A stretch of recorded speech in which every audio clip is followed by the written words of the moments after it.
ಈ ಪೋಸ್ಟರ್ ನೋಡಿ, ಪೋಸ್ಟರ್ನಲ್ಲಿ ಸಿದ್ದರಾಮಯ್ಯ ಅವರ ಸಂಪುಟದ ಸದಸ್ಯರಿದ್ದಾರೆ, ಒಂದಷ್ಟು ಹೋರಾಟಗಾರರಿದ್ದಾರೆ, ರೈತರಿದ್ದಾರೆ, ರೈತ ಮುಖಂಡರಿದ್ದಾರೆ, ರೈತ ಹೋರಾಟಗಾರರಿದ್ದಾರೆ. ಆದರೆ ಇಲ್ಲಿ ಬಹುಮುಖ್ಯವಾಗಿ ನಿಂತಿರುವಂತಹ ಇಬ್ಬರು ಮತ್ತು ಮುಖ್ಯಮಂತ್ರಿಗಳ ಜೊತೆಯಲ್ಲಿ ಇರುವಂತಹ ಅವರ ಆತ್ಮೀಯತೆ ಎರಡು ರೀತಿಯ ಸಂದೇಶವನ್ನು ಕೊಡ್ತಾ ಇದೆ.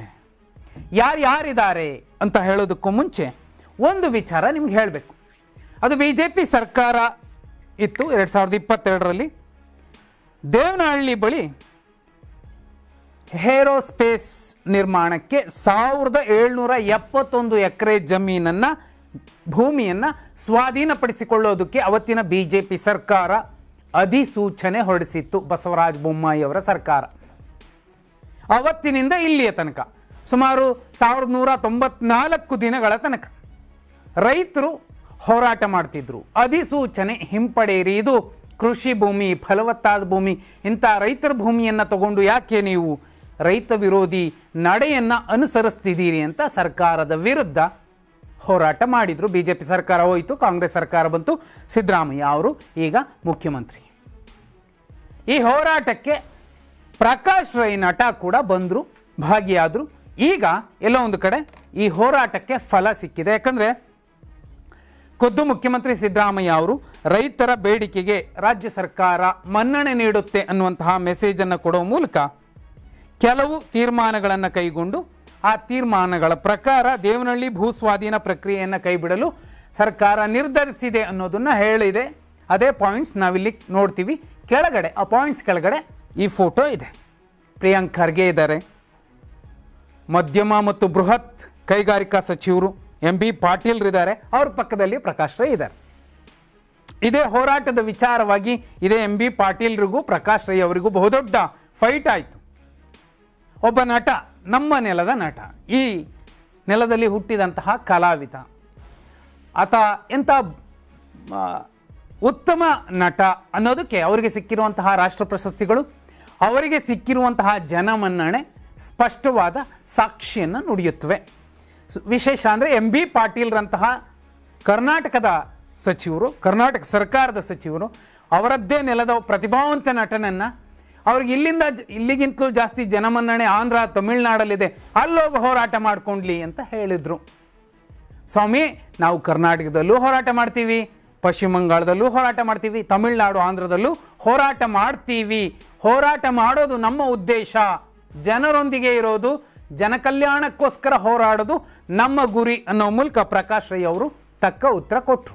ಯಾಕೆ ಈ ಮಾತನ್ನು ಹೇಳ್ತಿದ್ದೀನಿ ಅಂದರೆ, ಅವರ ಪಕ್ಕದಲ್ಲೇ ನಿಂತಿದ್ದಾರೆ MB ಪಾಟೀಲ್ ಪಕ್ಕದಲ್ಲಿ ಪ್ರಕಾಶ್ ರೈ ಅವರು ನಿಂತಿದ್ದಾರೆ. ಸಿದ್ದರಾಮಯ್ಯ ಅವರನ್ನು ಕರೆಸಿ ನಿಲ್ಲಿಸಿದ್ರು ಅನ್ನುವಂಥದ್ದು ವಿಡಿಯೋ ನೋಡಿದ್ರೆ ಗೊತ್ತಾಗುತ್ತೆ. ಆದರೆ ಯಾಕೆ ಪ್ರಕಾಶ್ ರೈ ಅವರನ್ನು ಅಲ್ಲಿಗೆ ತಂದು ನಿಲ್ಲಿಸಿದ್ರು? ಒಬ್ಬ ನಾಟ ಇರಬಹುದು, ಹೋರಾಟದ ಮುಂಚೂಣಿಯಲ್ಲಿದ್ದರು ಅನ್ನೋದಿರಬಹುದು. ಆದರೆ ಇದು ರೈತ ಹೋರಾಟ. ಆ ಹಸಿರು ಶಾಲುಗಷ್ಟೇ ನಾಯಕತ್ವದ ಗುಣ ಇರುತ್ತೆ, ಅದೇ ನಾಯಕ ಅಂತ ರೈತರು ಒಪ್ಕೋತಾರೆ. ಉಳಿದ ಹೋರಾಟಗಾರರು ನೆಪ ಮಾತ್ರ. ಯಾಕಂದರೆ ಆ ಹಸಿರು ಟವಲ್ಗಿರುವಂತಹ ಶಾಲುಗಿರುವಂತಹ ತಾಕತ್ತು ಇನ್ಯಾವುದಕ್ಕೂ ಇಲ್ಲ, ಅದು ಬೇರೆ ಪ್ರಶ್ನೆ. ಆದರೆ MB ಪಾಟೀಲ್ರ ಪಕ್ಕದಲ್ಲಿ ಸಿದ್ದರಾಮಯ್ಯ ಅವರು ಯಾಕೆ ನಿಲ್ಲಿಸಿದ್ರು? 2 ದಿನಗಳ ಹಿಂದೆ ಇದೇ MB ಪಾಟೀಲ್ರು ಒಂದು ಹೇಳಿಕೆ ಕೊಡ್ತಾರೆ. ಸಿದ್ದರಾಮಯ್ಯ ಅವ್ರ ಜೊತೆಲಿ ಅಷ್ಟೇ ಅಲ್ಲ ಶಾಸಕರು ಇರುವಂಥದ್ದು, DK ಶಿವಕುಮಾರ್ ಅವರ ಜೊತೆಯಲ್ಲೂ ಕೂಡ ಶಾಸಕರಿದ್ದಾರೆ ಅಂತ ಹೇಳಿಕೆ ಕೊಟ್ಟರು. ಯಾಕೆ? ಒಂದು ಚರ್ಚೆ ಆಗಿರುವಂಥದ್ದು, ಒಂದು ಮಾಹಿತಿ ಸಿಕ್ಕಿರುವಂಥದ್ದು ಬಹುಪಾಲು ಮಾಧ್ಯಮಗಳಿಗೆ. MB ಪಾಟೀಲ್ರಿಗೆ DK ಶಿವಕುಮಾರ್ ಅವರು ಹೇಳಿರುವಂಥದ್ದು, ನೋಡಪ್ಪ, ನೀನು ಆ ಕಡೆ ಇದ್ರೆ ನಿಂಗೇನು ಸಿಗಲ್ಲ, ಮಿನಿಸ್ಟರ್ ಅಷ್ಟೇ ಆಗ್ತೀಯ. ಸತೀಶ್ ಜಾರಕಿಹೊಳಿ ಅವರನ್ನು ಅವರು KPCC ಅಧ್ಯಕ್ಷರನ್ನಾಗಿ ಮಾಡ್ತಾರೆ, ನಿಮಗೇನು ಸಿಗೋದಿಲ್ಲ. ಅದೇ ನೀನು ನನಗೆ ಸಪೋರ್ಟ್ ಮಾಡಿದ್ರೆ ನಾನು ನಿಮ್ಮನ್ನು KPCC ಅಧ್ಯಕ್ಷನನ್ನಾಗಿ ಮಾಡಿಸ್ತೀನಿ ಅನ್ನುವಂತಹ ಒಂದು ಭರವಸೆ ಕೊಟ್ಟಿದ್ದಾರೆ. ಮಾತುಕತೆ ಒಪ್ಪಂದ ಆಗಿದೆ ಅನ್ನುವಂಥದ್ದು ಚರ್ಚೆ. ಅದಾದಮೇಲೆ ಇದೇ ವಿಜಯಪುರಕ್ಕೆ ಇವರೆಲ್ಲರೂ ಹೋಗ್ತಾರೆ, ಮುಖ್ಯಮಂತ್ರಿಗಳು ಹೋಗ್ತಾರೆ, MB ಪಾಟೀಲ್ರು ಹೋಗ್ತಾರೆ, DK ಶಿವಕುಮಾರ್ ಅವರು ಹೋಗ್ತಾರೆ. ಅಲ್ಲಿ DK ಶಿವಕುಮಾರ್ ಅವರ ಮಾತಿನ ಧಾಟಿ, MB ಪಾಟೀಲ್ರ ನಡೆ ನುಡಿ ಎಲ್ಲವೂ ಕೂಡ ಬದಲಾಗಿರೋದನ್ನು ಸಿದ್ದರಾಮಯ್ಯ ಅವರು ಗಮನಿಸ್ತಾರೆ. ಅದಾದ ಮೇಲೆ ಈ ಪ್ರಕರಣ ಆಗಿರೋದು. MB ಪಾಟೀಲ್ರ ಪಕ್ಕದಲ್ಲೇ ಪ್ರಕಾಶ್ ರೈ ಅವರನ್ನು ನಿಲ್ಲಿಸಿ, ನನಗೆ ಎಲ್ಲರೂ ಒಂದೇ, ಒಂದು ಸಲ ನಾನು ನಂಬಿಕೆಯ ಪರೀಕ್ಷೆ ಮಾಡ್ತೀನಿ ಅಷ್ಟೇ ಅನ್ನುವಂತಹ ಸಂದೇಶವನ್ನೇನಾದರೂ ಸಿದ್ದರಾಮಯ್ಯ ಅವರು ಕೊಟ್ಟಿರಬಹುದಾ? ಅಥವಾ ನನಗೂ ಗೊತ್ತಿದೆ ಗೇಮ್ ಅನ್ನುವಂಥ ಒಂದು ದಾಳ ಉರುಳಿಸಿರಬಹುದಾ? ಇದಕ್ಕಿಂತಲೂ ಬಹುಮುಖ್ಯವಾದಂತಹ ವ್ಯಕ್ತಿ ಇದೇ ವಿಡಿಯೋದ ಕೊನೆಯಲ್ಲಿ ನಿಂತಿದ್ದಾರೆ. ನೀವು ಗಮನಿಸಬಹುದು ಸೂಕ್ಷ್ಮವಾಗಿ. SR ಹಿರೇಮಠ್, ಸಾಮಾಜಿಕ ಹೋರಾಟಗಾರ. ಈ ಫೋಟೋ ಅಲ್ಲದೆ ಮತ್ತೊಂದು ಫೋಟೋ ಇದೆ.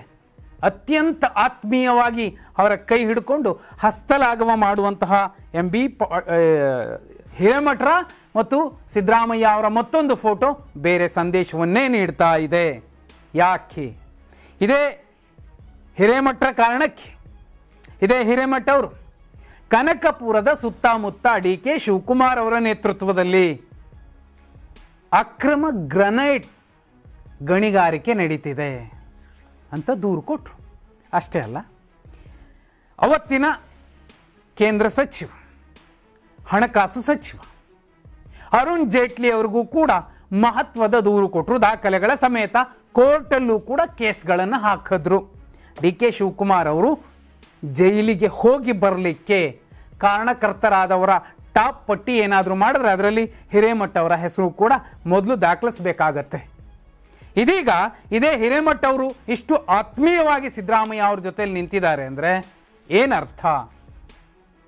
ಯಾಕಂದರೆ ಅವರವರ ತಪ್ಪು ಉಳುಕುಗಳು ಎಷ್ಟೆಷ್ಟಿರುತ್ತೋ ಅಷ್ಟೇ ಸಮಸ್ಯೆ ನಾಯಕತ್ವದ ವಿಚಾರದಲ್ಲಿ, ಅದರಲ್ಲೂ ಅತ್ಯುನ್ನತ ಸ್ಥಾನಗಳಲ್ಲಿ ಕೂರುವಂತಹ ಸಂದರ್ಭದಲ್ಲಿ ಸಿದ್ದರಾಮಯ್ಯ ಅವರ ವಿಚಾರವಾಗಿ ಒಂದು ಮೂಡ, ಅದು ಕೂಡ ಅವರ ಹೆಸರಿಗೆ ನೇರವಾಗಿಲ್ಲ, ಅವರ ಪತ್ನಿ ಅವರ ಹೆಸರಿನಲ್ಲಿ ವಿವಾದ ಚಾಲ್ತಿಯಲ್ಲಿದೆ, ನಡೀತಾ ಇದೆ.